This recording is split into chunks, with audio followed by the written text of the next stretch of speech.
One out of every 7 Central Oregonians is a veteran. In our weekly War Story series, we introduce you to the story of a Central Oregon war veteran. And this week, he's a Navy veteran from Bend who was first seen publicly as a child actor in a famous movie from the 1940s. Perhaps the best way to tell you the story of my life is to tell you about the women in my life. Well, let's start with the first woman, my mother. A lovely lady, but prejudiced. She thought I was wonderful.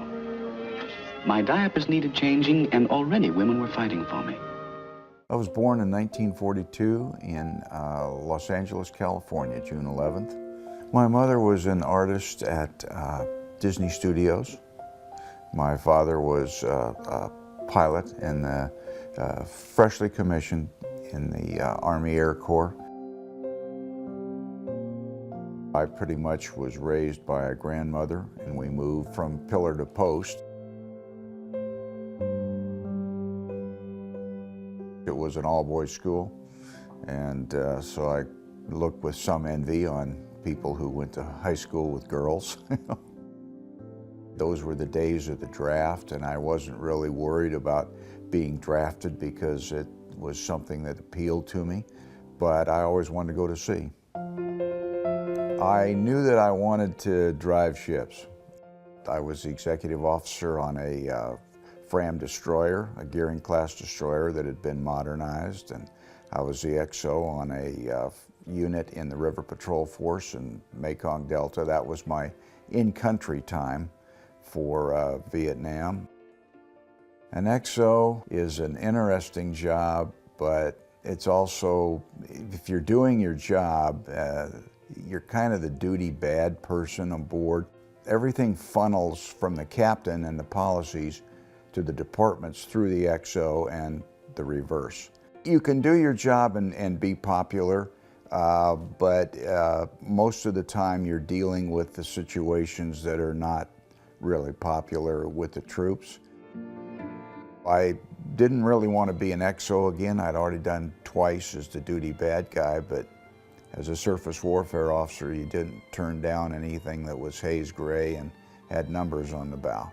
I went home that night and broke the news to my wife, and then she started calling her friends, and her friends must have said something because she gave me kind of that Navy wife look, and then put down the phone and turned to me and said, "Do you know they have women on the Jason?"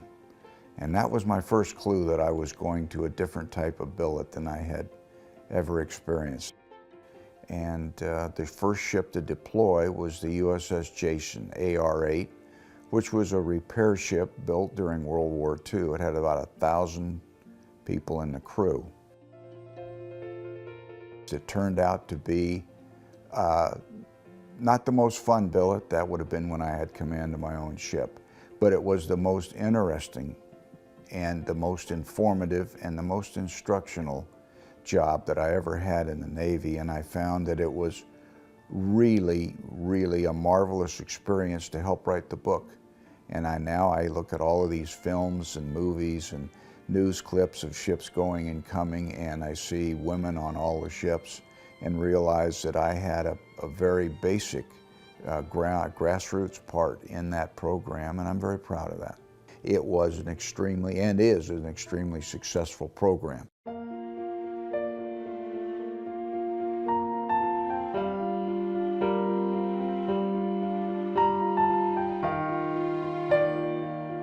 Diane and I have been married for 46 years.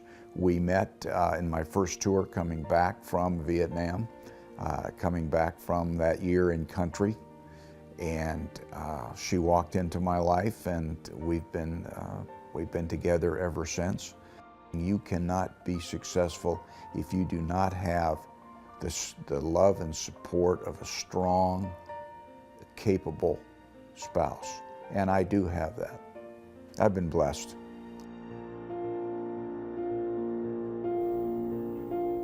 We'd like to thank Mike Chambers for sharing his story with us, and join us every Monday night on Central Oregon Daily for another edition of War Stories. We'll be right back.